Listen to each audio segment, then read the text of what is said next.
अपने काम में माहिर, जिसने अब तक कोई गलती या सबूत नहीं छोड़ा, लेकिन हार गया 8 साल की लड़की से। शास्ता ने बड़ी ही चालाकी से इस लेवल 3 सेक्स अफेंडर को बेवकूफ बनाया। जी हां दोस्तों, जैसे आपको यकीन नहीं आ रहा कि 8 साल की लड़की एक वहशी दरिंदे को बेवकूफ बना सकती है, वैसे ही किडनैपर को भी इस बात का अंदाजा बहुत देर से हुआ। शास्ता गैस स्टेशन पर ड्रिंक लेने के लिए रोकी।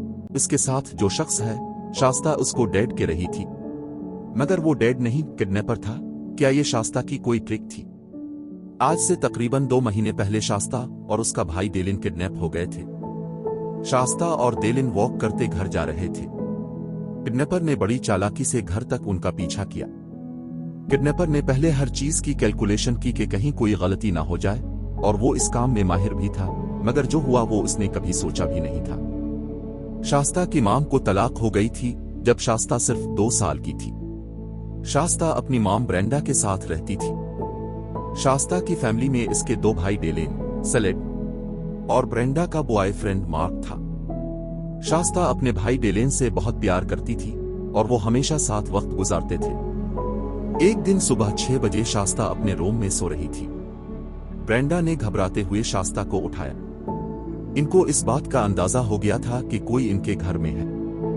ब्रेंडा शास्ता को अपने रूम में लेकर जा रही थी तो उसने देखा कि लिविंग रूम में एक आदमी खड़ा है और उसके हाथ में शॉटगन है। शास्ता को लगा कि वो पुलिस ऑफिसर है, मगर ऐसा नहीं था। इस शख्स ने इनको कहा कि अपने घुटनों पर बैठ जाओ और सबके हाथों को टेप से बांध दिया। ये सब देख के शास्ता बहुत डर गई थी। शास्ता के स्टेप फादर मार्क ने कहा कि हमारे पास पैसे नहीं हैं, लेकिन वो पैसों के लिए आया ही नहीं था, इसके इरादे कुछ और ही थे। अचानक जैसे इसके सर पर भूत सवार हो गया और गुस्से में चलाने लगा। उसने एक एक करके सबको हथौड़े से मारना शुरू कर दिया, जैसे कि घर में एक क़यामत आ गई हो। शास्ता ये सब देखकर बहुत डर गई थी। मार्क, ब्रेंडा और सलेड शदीद जख्मी हो गए थे और शास्ता को नहीं पता था कि वो जिंदा हैं या मर चुके हैं। किडनैपर शास्ता और डेलेन को घर के बाहर गार्डन में ले जा रहा था। इतने में सलेड ने जख्मी हालत में भागने की कोशिश की, मगर उसने सलेड को पकड़ लिया और सलेड को मार मार के बहुत जख्मी कर दिया और वो मौत के करीब पहुंच गया। वो इनको अपने साथ कार में ले गया। शास्ता और डेलेन को इसकी आंखों में बस खून और गुस्सा नजर आ रहा था। शास्ता नहीं जानती थी कि इसकी फैमिली जिंदा भी है या नहीं। वो उनको घर से बहुत दूर 100 मील के फासले पर लुलू नेशनल फॉरेस्ट ले आया। यहां से इसका मकसद शुरू होता है। वो शास्ता और डेलेन को डराना शुरू कर देता है। उसने अपना हथौड़ा उठाया और कहने लगा, ये वही हथौड़ा है जिससे तुम्हारी फैमिली को मारा है, और अब तुम कभी उन्हें नहीं देख पाओगे। ये सुन के शास्ता और डेलेन इस सोच में पड़ गए कि अब उनके साथ ये क्या करेगा। ब्रेंडा का पड़ोसी जब उनसे मिलने आया तो उसके होश ही उड़ गए कि हर तरफ खून और लाशें पड़ी हुई है। पड़ोसी ने फौरन पुलिस को कॉल की। जब पुलिस आई तो इन्होंने अपनी जिंदगी का सबसे बुरा क्राइम सीन देखा। ब्रेंडा, सलेड और मार्क बहुत ज्यादा जख्मी थे। सलेड जख्मी हालत में ब्रेंडा के पास आया और हाथ पकड़कर दम तोड़ दिया। पुलिस को शास्ता और डेलेन की तलाश थी। पुलिस ने घर का हर कोना देखा, मगर उनका कोई निशान नहीं था और पुलिस को किडनैपर का भी कोई सुराग नहीं मिला। अफसर ने ब्रेंडा के रिश्तेदारों और दोस्तों को भी कॉल की, मगर किसी को शास्ता और डेलेन का पता नहीं था। अक्सर किडनैपिंग केसेस में फैमिली या दोस्तों में से ही कोई किडनैपर होता है। पुलिस ने शास्ता के डेड स्टीव से इन्वेस्टिगेशन शुरू की। स्टीव ने बताया कि इसकी और ब्रेंडा की कुछ दिन पहले लड़ाई हुई थी। पुलिस ने स्टीव का बयान लाई डिटेक्टर मशीन पर लिया और स्टीव इसमें फेल हो गया। अब पुलिस को कोई मिल गया था जिस पर पुलिस शक कर सकती थी, मगर वो यही कह रहा था कि उसका इस सब से कोई लेना देना नहीं है। पुलिस ने कंप्यूटर फोरेंसिक से पता लगाया कि जब मर्डर हुआ तो स्टीव इस वक्त अपने घर पर ही था और अब वो शक के दायरे से बाहर आ चुका था। पुलिस के पास अब एक ही चारा बचा था कि वो शास्ता और डेलेन की मिसिंग रिपोर्ट अब न्यूज चैनल्स पर चला दे। ऐसा करने से पुलिस के पास बहुत सारे कॉल्स आने लगे, लेकिन जब पुलिस जाती तो पता चलता कि वो शास्ता और डेलेन नहीं, बल्कि कोई और बच्चे होते। पुलिस का सारा वक्त उन कॉल्स में निकल जाता और ये केस हल करना पुलिस के लिए और भी मुश्किल होता जा रहा था। शास्ता और डेलेन पिछले कुछ घंटों में अपनी पूरी फैमिली को खो चुके थे। अब इनको बस एक दूसरे का सहारा बनना था और किसी भी तरह अपनी जान बचानी थी। किडनैपर ने आहिस्ता आहिस्ता अपना प्लान एग्जीक्यूट करना शुरू कर दिया था। वो बच्चों के साथ माइंड गेम खेल रहा था। वो शास्ता से इसके डेड स्टीव को लेटर लिखवाता था कि हम आपको बहुत मिस कर रहे हैं और बहुत जल्द अब से मिलने वाले हैं। शास्ता और डेलेन उसकी बातों में आ गए और उस पर यकीन करना शुरू कर दिया। मगर वो लेटर्स कभी स्टीव को भेजे ही नहीं गए थे। एक तरफ शास्ता और डेलेन के घर जाने की उम्मीदें खत्म हो रही थी, मगर दूसरी तरफ पुलिस अभी तक इनकी तलाश कर रही थी। किडनैपिंग से एक दिन पहले ब्रेंडा के घर बारबेक्यू पार्टी हुई थी। पुलिस को दरवाजे पर एक फिंगरप्रिंट मिला जो पार्टी में मौजूद था। रॉबर्ट लटनर, जिसका क्रिमिनल रिकॉर्ड भी था, ब्रेंडा और मार्क ने इससे उधार पैसे लिए थे। जिस वक्त कत्ल हुआ इसके थोड़ी देर बाद ही रॉबर्ट टाउन से बाहर चला गया था। पुलिस को रॉबर्ट पर शक हो चुका था और पुलिस ये केस बहुत जल्दी हल करने वाली थी, लेकिन इतना भी आसान नहीं था जितना पुलिस सोच रही थी।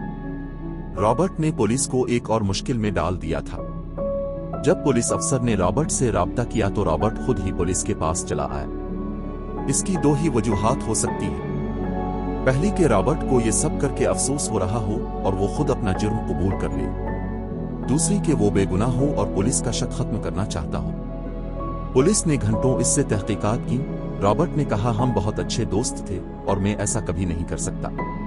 रॉबर्ट ने पुलिस अफसर को खुद कहा कि लाई डिटेक्टर टेस्ट कर लो और रॉबर्ट इसमें पास हो गया। पुलिस को जो भी सुराग मिलता वो उनके काम नहीं आता था। पुलिस को अब कुछ समझ नहीं आ रहा था।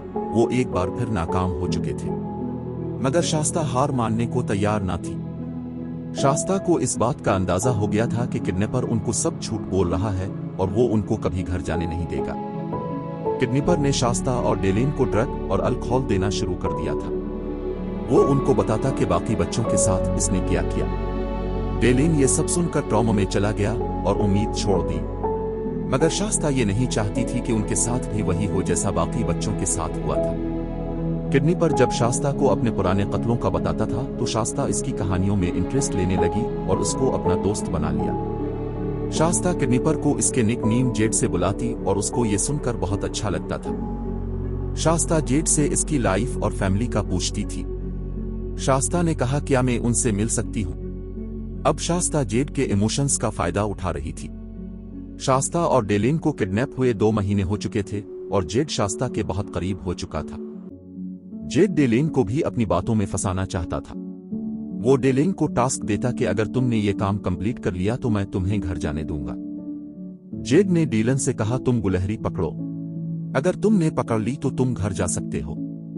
डेलेन गुलहरी पकड़ कर लाया तो जेड ने इसको नया टास्क दे दिया और इसी तरह चलता रहा। एक दिन शास्ता और डेलेन साथ बैठे थे कि अचानक से एक फायर हुआ और फिर दूसरा। वो फायर सीधा डेलेन को लगा और शास्ता के सामने डेलेन ने भी दम तोड़ दिया।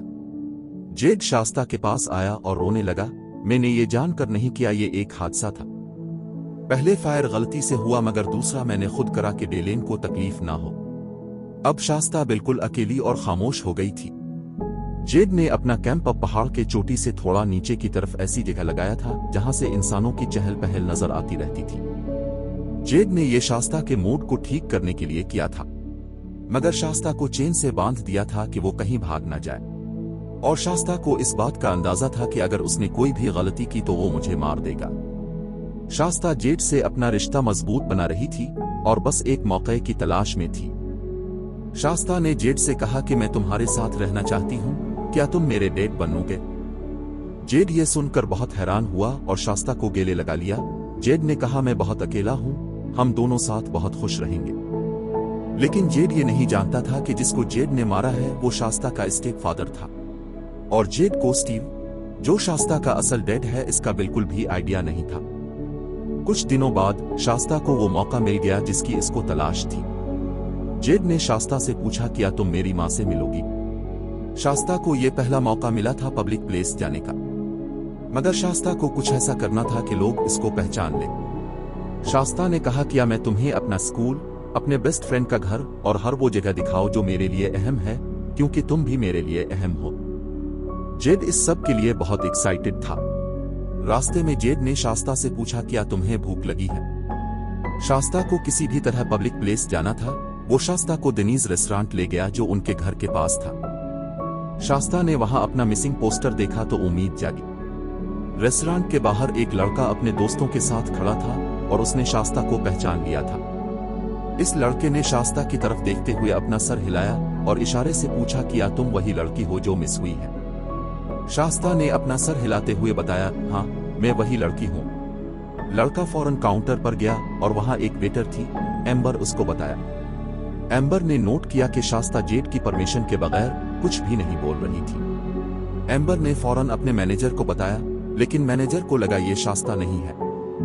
मैनेजर को इस बात का डर था कि अगर ये शास्ता नहीं हुई तो उनके कस्टमर्स फिर कभी हमारे रेस्टोरेंट नहीं आएंगे। लेकिन एम्बर को यकीन था कि ये शास्ता ही है। एम्बर ने कहा, अगर ये शास्ता नहीं हुई तो मैं उनके खाने का बिल दूंगी। मैनेजर ने एम्बर की बात पर यकीन करके पुलिस को कॉल कर दी। पुलिस को जिस कॉल का इंतजार था, बिल आखिर वो कॉल आ ही गई। जेड और शास्ता खाना खा चुके थे और बिल का इंतजार कर रहे थे, मगर पुलिस अभी तक नहीं पहुंची थी। एम्बर ने प्रिंटिंग का मसला बताकर जेड को थोड़ा इंतजार करने को कहा और बाकी वेटर्स रेस्टोरेंट के गेट पर उसको रोकने के लिए खड़े हो गए। जैसे ही पुलिस रेस्टोरेंट पहुंची तो जेड को लगा कि कोई मसला है, मगर पुलिस ने रेस्टोरेंट को चारों तरफ से घेर लिया था। पुलिस ने शास्ता से इसका नाम कंफर्म करके फौरन जेड को अरेस्ट कर लिया। शास्ता के मिलने पर पूरा रेस्टोरेंट तालियां बजाने लगा, जैसे कि सब लोग शास्ता को जानते थे। तहकीकात से पता चला इसका असल नाम जोसेफ डंकन है। उसने 15 साल की उम्र में पहला सेक्सुअल क्राइम किया था। डंकन जो कार चला रहा था वो भी उसने चोरी की थी। पुलिस को उसके पास से शॉटगन और वीडियो टेप मिला जिसमें शास्ता और डेलेन पर जुल्म कर रहा था। शास्ता ने पुलिस को पिछले 7 हफ्तों की कहानी सुनाई, कैसे डंकन ने इसकी फैमिली को मारा और शास्ता और डेलेन पर किस तरह का जुल्म किया। जोसेफ डंकन ने भी सब कुछ कन्फेस कर लिया था। डंकन ने बताया वो शास्ता और डेलेन का पीछा करते उनके घर पहुंचा। वो जीपीएस का इस्तेमाल करता था लोकेशन सेव करने के लिए। वो काफी दिनों तक उन पर नजर रखता रहा और प्लानिंग करता रहा। शास्ता के घर में एक पिटबुल था जो डंकन के लिए मसला कर सकता था। डंकन पिटबुल को टॉफीज और दूसरी खाने की चीजें देता था। कुछ दिनों में पिटबुल और डंकन की दोस्ती हो गई। उसने हर चीज का जायजा लिया कि कहीं इससे कोई गलती ना हो जाए, और वो इसमें कामयाब भी हुआ। जज के लिए वो वीडियो सबूत के तौर पर काफी थी जो जोसेफ डंकन ने खुद रिकॉर्ड की थी। जज ने जोसेफ डंकन को ब्रेंडा, मार्क, सलेड और डेलेन के कत्ल और शास्ता और डेलेन पर जिनसी हमले करने के जुर्म में सजाए मौत सुना दी। डंकन थोड़े दिन बाद जेल में ब्रेन कैंसर से मर गया। शास्ता अब आजाद है और इसे कोई खतरा नहीं है। शास्ता बड़ी होकर काउंसलर बन गई है। वो अपने एक्सपीरियंस से दूसरों को सपोर्ट करना चाहती है। शास्ता ने जोसेफ डंकन को मुआफ कर दिया था क्योंकि वो अपना बीता कल भूलकर आगे बढ़ना चाहती थी। उम्मीद है दोस्तों आपको ये कहानी पसंद आई होगी। मजीद दिलचस्प कहानियों के लिए चैनल को सब्सक्राइब करना ना भूलें।